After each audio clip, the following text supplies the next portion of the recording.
All right. Hey, guys. Thanks for joining us today on the Dad Code Podcast. Real dads, real talk, no BS. Here for a special edition of the Food Court. Court is now in session. Before we get it started, though, we're going to go ahead and hit the like and subscribe button for us on YouTube. Give us a rumble on Rumble. Check us out on all your favorite podcasting platforms and on Twitter at _dad_code and on Instagram at the Dad Code Podcast. Dare I say, hammer the like button. Boom. Hammer the subscribe button. I like it.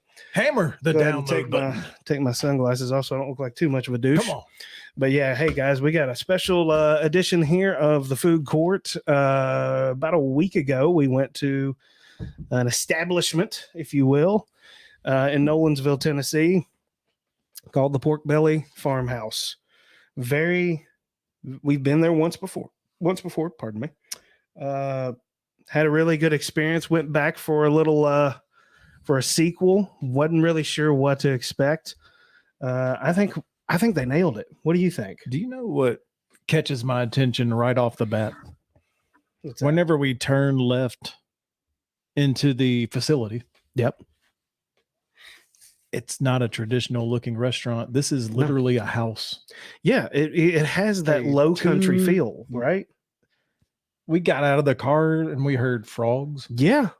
It's like you're on in low country eating next to a bayou or a swamp or something like that. Some kind of little small waterway. Thought I was on the bayou. This may come up again in one of our categories of ambiance. So yeah, we're going to remind everybody, go ahead and tell us what the 5 categories we will be judging Pork Belly Farmhouse on. Absolutely. We will have ambiance, cleanliness, menu options, execution, and most importantly, customer service. Very important for me. Very, very important. All of these on a 5 to 1 scale. Right. And we will give an overall average grade to Pork Belly Farmhouse. Looking forward to it. All right. So first up, we have ambiance, correct? Ambiance is first. Yep. So this place is very unique. Newberry's already mentioned kind of how it looks when you come up. It has that feel of a low country farmhouse almost.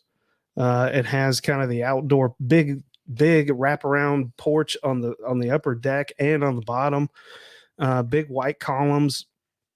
Very traditional Southern looking farmhouse style. And when you walk in, it doesn't stop on the outside. When you walk in, it has that exact same feel. It's very homey. It's very comfortable feeling. They have the open rafters, which I thought was pretty cool. I couldn't stop looking at it. When you go upstairs in particular, they have the open rafters and it's all painted white, very clean looking, but not pretentious at the same time. No. The really staircase to heaven. Yeah. AKA the bar area. Yeah, absolutely. Ambiance for me, I think it's a winner. I think they nailed it for the farmhouse, kind of modern farmhouse look. I think they nailed it. I absolutely agree. I 100% give them kudos for not going with a strategy of tearing down the old house. Yep. And building a modern restaurant style building. Yep. You get a 5 from me. Absolutely 5 from me as well. All right. All right, what's next on the list here? We're going to go cleanliness. What we have to work with here is what do we see? What do we experience in the restrooms? What do we experience around us of tables getting cleared? And, I rarely go to the restroom in these settings, so Blake may have to tell us more. But honestly, just sitting around watching how they would prepare the tables, clean up afterwards, I don't see any problems here. No, I will tell you, we'll report to you back from the bathroom. Their bathrooms were very clean. Okay.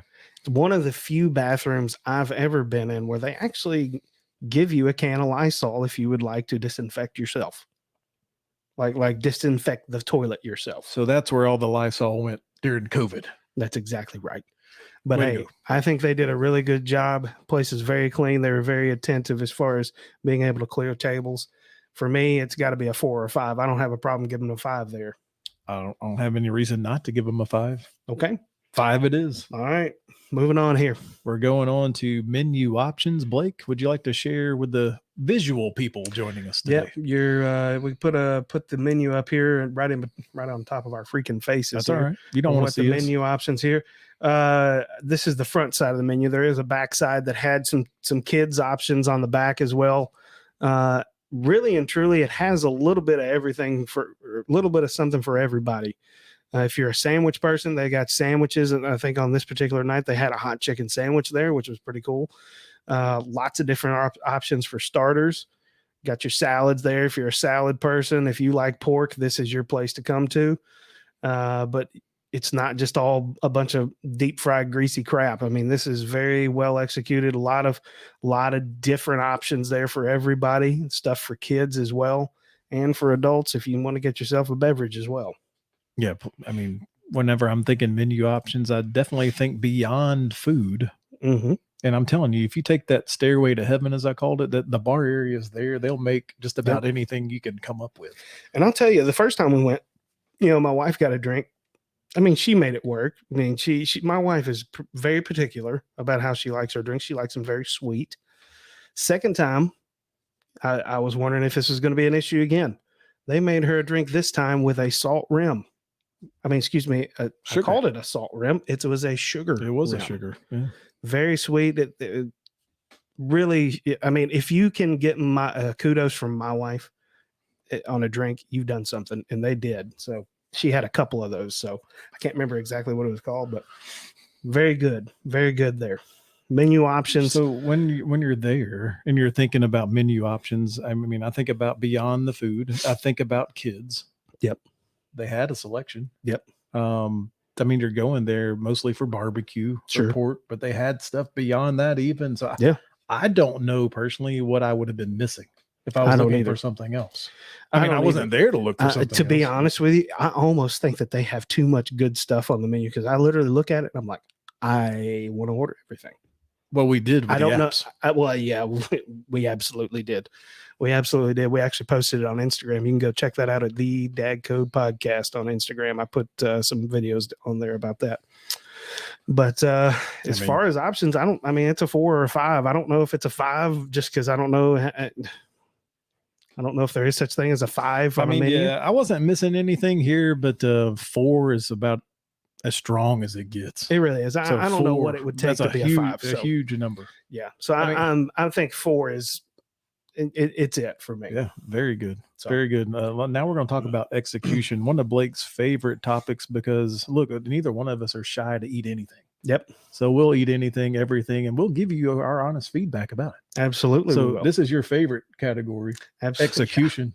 Yeah. Tell us about the starters because we had like 6 of them. We did. We had we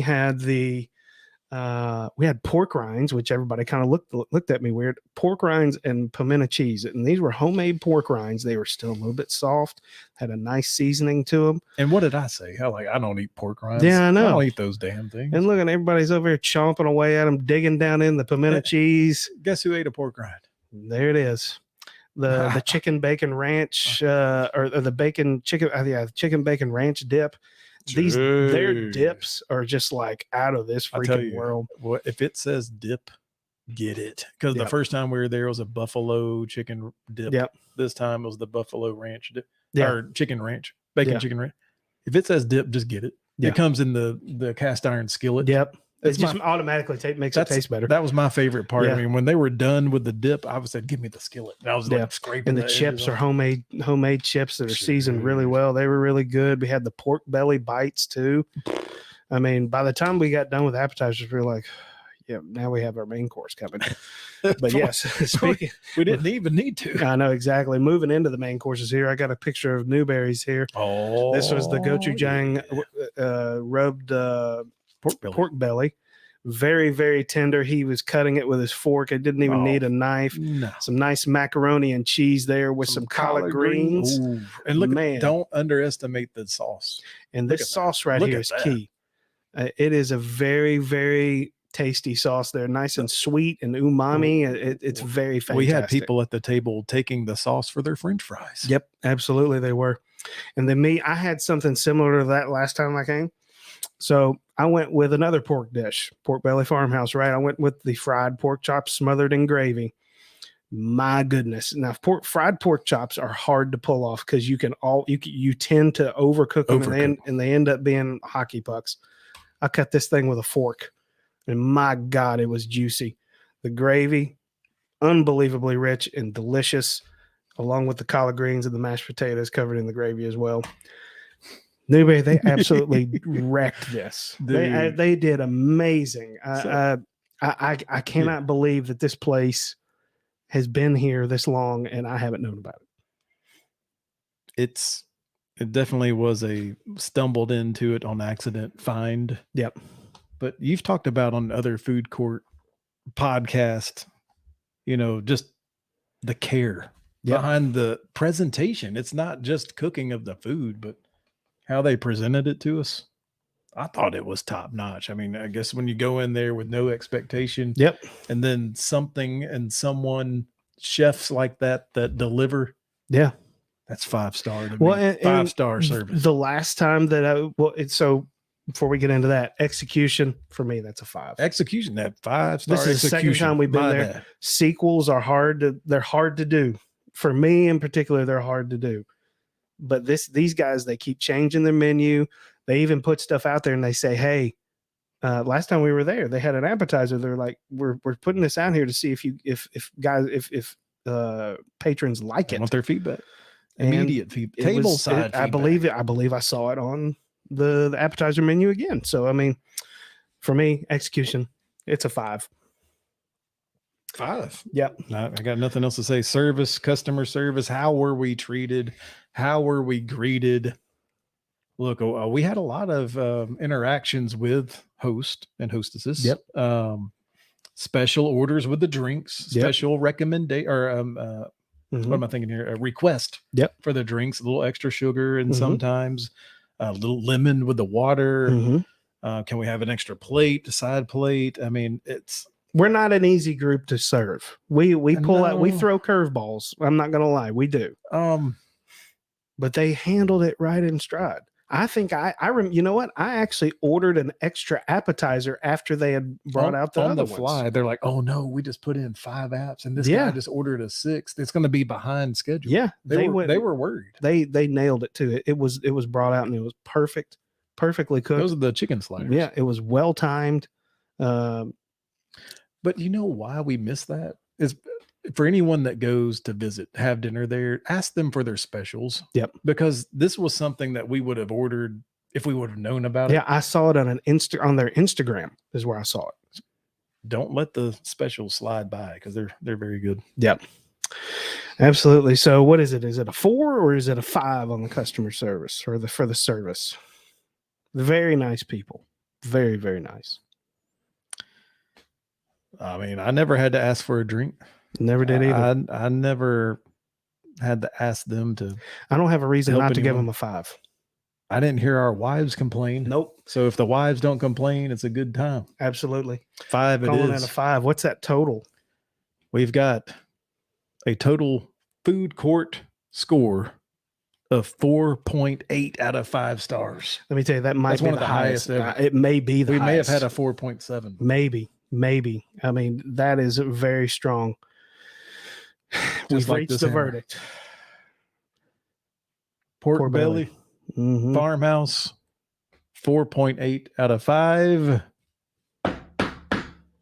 You are the #1 restaurant that we've ever reviewed on the Dad Code podcast. Yep. Well, guys, hey, thanks for joining us today on this little special episode here of the Food Court here on the Dad Code podcast. Again, go ahead and hit the like and subscribe button. Do us a favor for that, and go ahead and follow us on Rumble. Give us a rumble there. Everybody. Also, yep, go for it. Come into Nashville. Make your way to Nolensville, Tennessee. Absolutely. Pork belly. Go check them out. Go check them out. Follow us on all your favorite podcasting platforms. Leave us a good review there. Follow us on Instagram as well, the Dad Code Podcast, and on Twitter at @the_dad_code. Newberry, any final thoughts? I may want to go back this weekend. I'm not lying. I know it. You can't go wrong. You can't go wrong. But hey, guys, again, thanks for joining us. You guys be well.